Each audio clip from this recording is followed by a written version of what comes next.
So with Memorial Day kicking off summer vacation, folks traveling this year may want to take extra precautions to protect their home while away.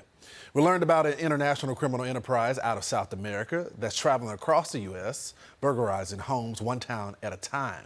And they strike homes while folks are away.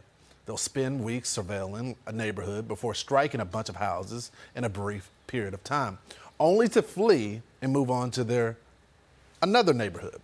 We visited one small town in Connecticut who fell victim to this criminal organization known as the South American Theft Group. We had these 9 burglaries happen in a week's span. We barely have 9 in a year, so to have that many in such a short span really disturbed the community. What we learned was it was an organized group from South America that had come into the country, and they travel all over the place. They pick a neighborhood. They observe the comings and goings of people, so then they may pose as a delivery person, ring the doorbell. If nobody answers, that's the go-ahead for them to then go around the back of the house, break a rear slider, straight to the master bedroom, looking for cash, jewelry, valuable items. 5 of the 9 burglaries occurred in this neighborhood. Yes. Wow. Have you guys been able to capture any of these suspects yet?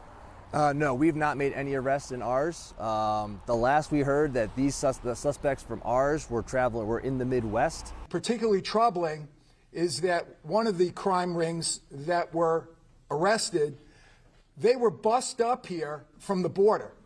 And even when arrests are made, tracking these international criminals is a challenge, one that Nassau County DA Ann Donnelly has been on since 2018. If we happen to pick one of them up, we're not even sure who they are.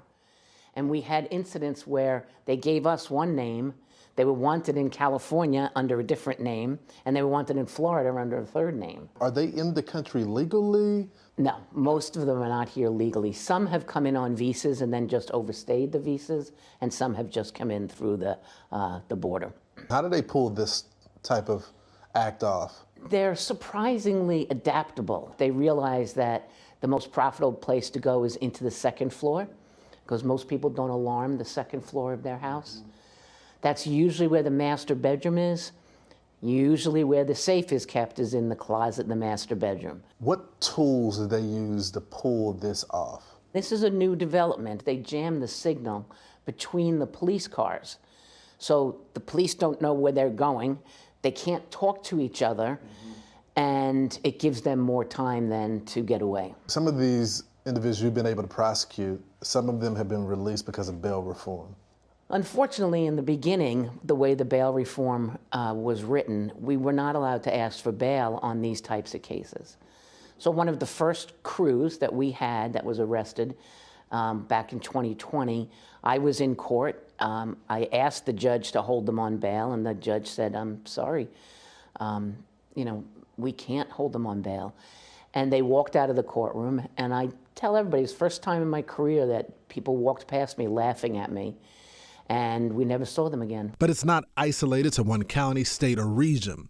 These international cells have popped up all across the country, from the East Coast to America's heartland, and over to California, where Orange County DA Todd Spitzer has made dozens of arrests. The Chileans are coming here in full force. It's all over the country. They're burglarizing homes, and even if we get forensic evidence, DNA, fingerprint, they're gone before we can figure all that out. I'm calling on and basically demanding that Secretary Mayorkas cut Chile off from the ESTA visa program. It doesn't mean that Chileans can't come to the United States on a visa. It just means they shouldn't be able to do it on an online application for $21 when they're not providing, that is Chile, criminal background checks. We are literally opening the floodgates to Chilean nationals who are organized thieves, who are preying on American citizens and surveying us, coming into our homes, stealing our property, and terrorizing America.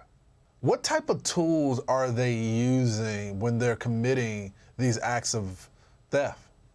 They're wearing these ghillie suits that are used in military applications.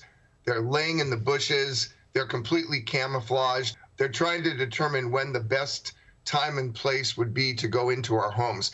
It's literally like being watched from afar. It's super eerie. It's scary.